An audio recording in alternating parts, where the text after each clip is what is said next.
Magkaigsunan, matag karunugon niya, makadawat kami o inyong mga pangutana. Happy Whispers Meeting Tibok na kalibot. Atong tulmanon oras sa atong Padaran ko silang issue na walay kalabutan sa Diyos. Magdesidir na ganita nga mo serbisyo sa atong Ginoo. Ang yawa, mangita o pamagi, mo-offer na mura-mura po ug iya sa Diyos. Ang inahan kanya aligaran ang napulog sa mga anak. Pinako kalimutan tiyon sa Ginoo. Nga ang tanang mga kalisod iyang isukli.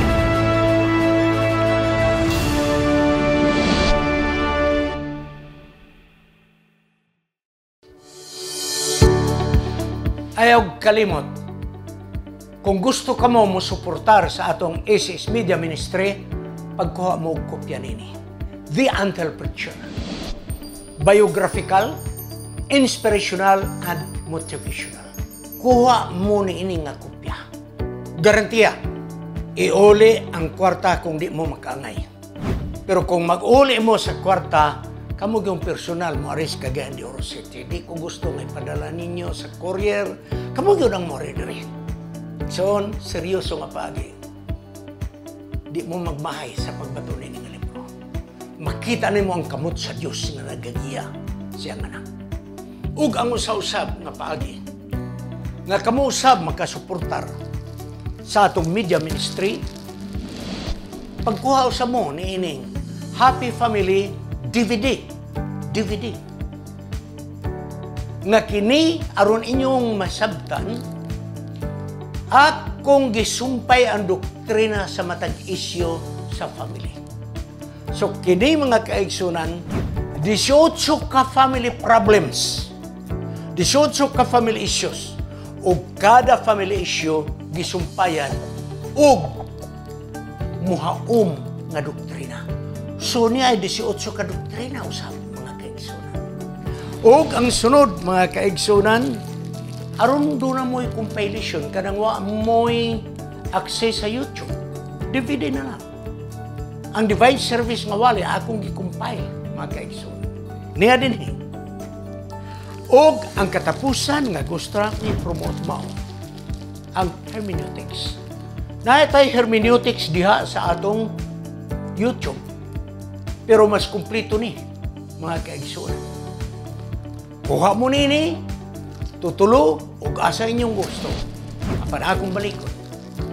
Sa matagkuha ninyo ni ining materials, gikan sa ACS Media Ministry, kamo nakasuportar sa buhat sa Ginoo. Salamat.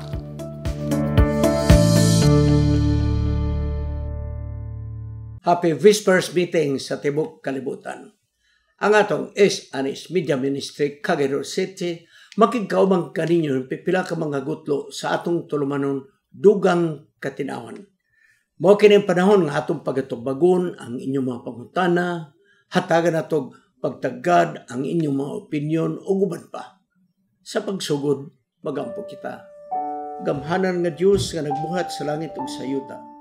Salamat kay mong gipadala sa Hesus nga nagtubo sa among mga sala didto sa Kalbaryo sa krus. O balang Espiritu, ikaw mo kunsad kanamo. Kami karon nga naminaw sa tibok naong sa yuta. Handa mga among kasing-kasing, giyahi kami. Ug among akong giampo, pinasay ang mga opisyalis sa iglesia kay ang problema karon nga pagahisgutan alang gayud sa mga opisyalis sa iglesia. Salamat kay ikaw nagatubag sa among pag-ampo sa ngalan ni Jesus manluluwas. Amen. Mga kaigsunan, ang atong topic karon may tungod sa church administration. Doon ay mga problema nga usahay maglibog tag unsay atong baruganan. So may nagpadala og pangutana, Pastor, pwede ba ang usa ka membro makahulam og kwarta sa church fund? Pwede ba? Ako balikon ha. Ang ipangutana dire, Pastor, pwede ba nga ang usa ka membro magahulam atong klarohon yun? Membro sa atong iglesia. Makahulam sa pundo sa iglesia. Sa dili pa kumuadto tubag, ani ang atong pagasubayon nga prinsipyo. Proverbio 22 versikulo 7. Ang mga sapian mo'y magabuot ibabaw sa mga kabos, og ang naghulam o lipon sa gihulaman. Akong balikon igsoon. Ang mga sapian mo'y nagbuot sa mga kabos, ug ang naghulam o lipon sa gihulaman. Ang nangutang o lipon sa giutangan. Igsoon kana nga sinultihan ang buti pasabot, di gyud maayo mangutang. Mao na ang atong patakaran diri, ha? Busa, kutob sa arangan natong mahimo likayang gyud ang pagpangutang. Apan, dili pod na nga absolute. Nganuman, magbalay ta karon igsoon utang man gyud na. Pag-ibig, SSS, GSIS, di ba? Utang na. Palitag sa kanan, utang man gyud na. Unya, kung naa kay negosyo, tagsar mag yung cash business dire, utang man gyud na. So, kana igsoon, exempted na siya. Kung nagpadagan ikaw og negosyo, siyempre magkautang ka. Magtukod kag balay, siyempre mangutang ka sa unsay ngalan anay sa mga institusyon, SSS, Pag-ibig, o GSIS. So, mo na igsoon. Karon, ato na pang i-define, unsa man ang buot ipasabot sa church fund. Unsa may gitawag nga pundo sa iglesia. Kining salapi nga pundo sa iglesia, na sa kamot sa iglesia, kay dunay tuyo ni ana nga proyekto nga mao kini ang gamiton sa pag-implementar sa proyekto nga girekomendar sa church board o giaprobahan sa body. Asa manggikan ang church fund? Ang church fund gikan sa offering. Nga ang offering igsoon ang katunga mabilin sa iglesia. So ang church fund ang net na pananglit piso ang offering.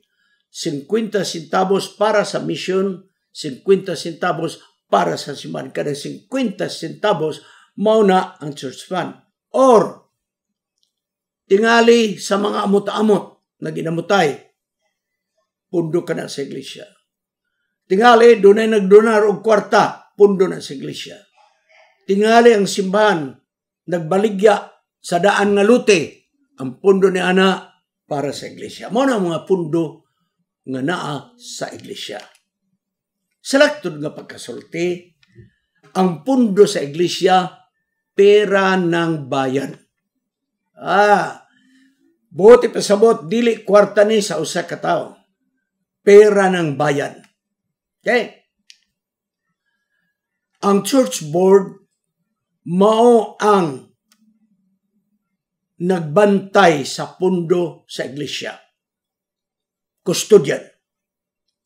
O gitudlo ang church treasurer nga mo'y mugunit sa kwarta. Hinumdumin ninyo nga ang treasurer tigunit lang og kwarta.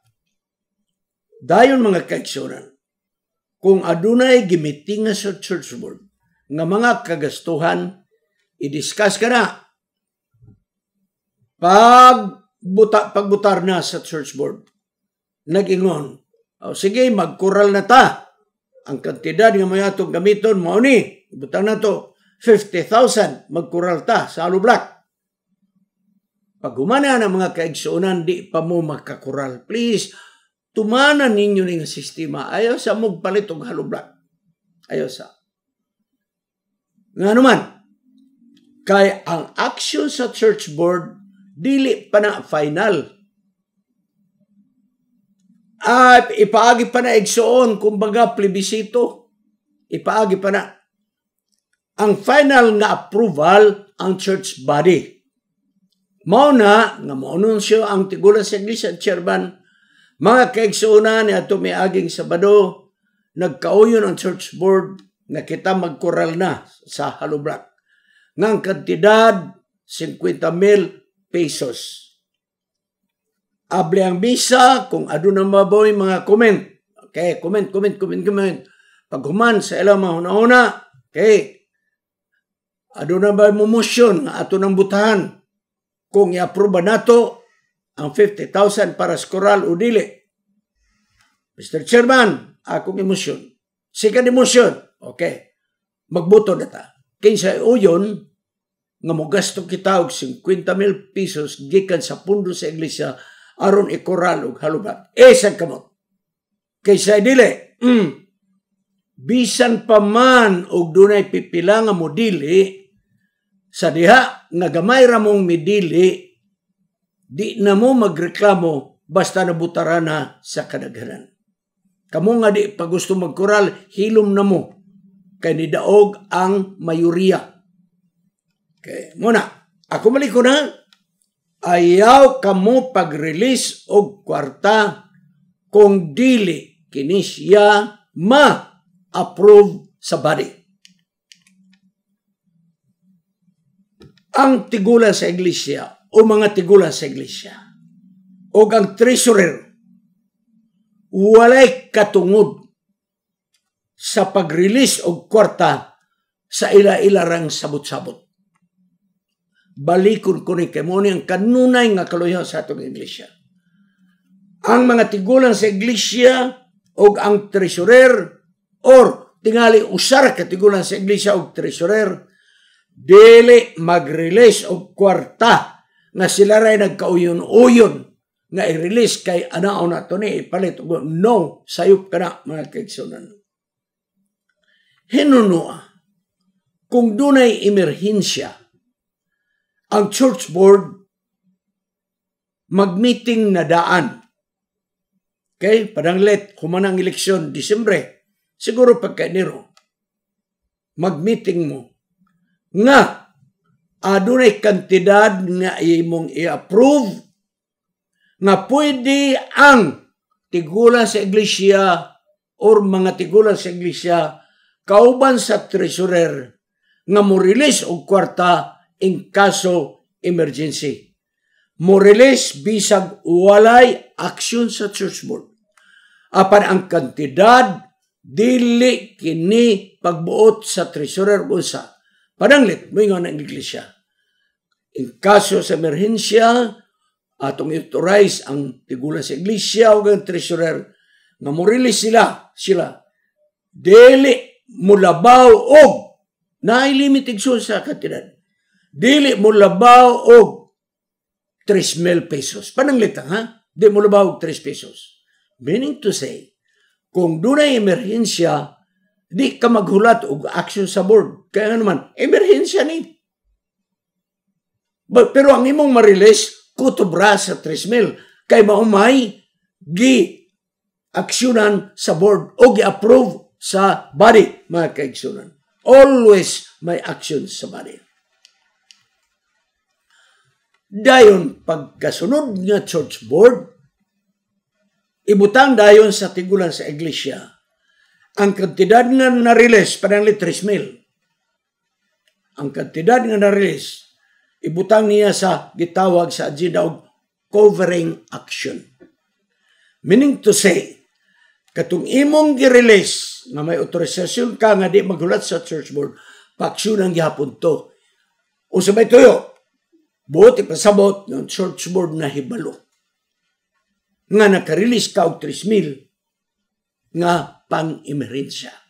So covering action. O saan man, Mr. Chairman, akong emosyon nga maghimo ta og covering action sa na-release nga 3,000 pesos sumala sa atong gihatag nga katungod sa tigulan sa iglesia kay dunay emerhensya. Nganlan ang emerhensya. So na-approve na. Apan mga kaigsunan, sa dili pa maka-release og salapi, sa dili pa maghatag o gitawag og otoridad sa tigulan sa iglesia kauban sa treasurer nga walay pirma, walay action sa board tungod ka emergency, kinahanglan mag-action ang board og unsay kahulugan sa emerhensya. Unsa man ang panghitabo nga gitawag emerhensya. Okay. Namatyan. Tingali, sample lang niya, namatyan. Grabe nga sakit na disgrasya ng anak na nagkinahanglan o siguro cesarean, whatever. Kana ba, mga emerhensya na. Or, i-appel ang welfare. Hinabang. Kaya nga may di makahulat ng Sabado, muduol siguro sa iglesia. Tabangin taon mi. Okay? May action gyud kung unsa ang emerhensya. Kung ano na panghitabo nga wala manganli sa emerhensya, dili mo release ang tigula sa iglesia o ang treasurer. Kaya wala na ma-appeal sa emerhensya. Okay, John? Busa, kining definition sa church board, unsa ang emerhensya nga pwede makarelease ang tigulang og tresurero nga wala action sa board nga dili mo labaw og 3,000 sample pa-aprobahan sa body. Aron ang body na hibaloon sa atong sistema. Kaya ron dili magreklamo ang membro sa iglesia. Hala, tigula sa iglesia na buot-buot nag-release. Okay? Karon Nixon,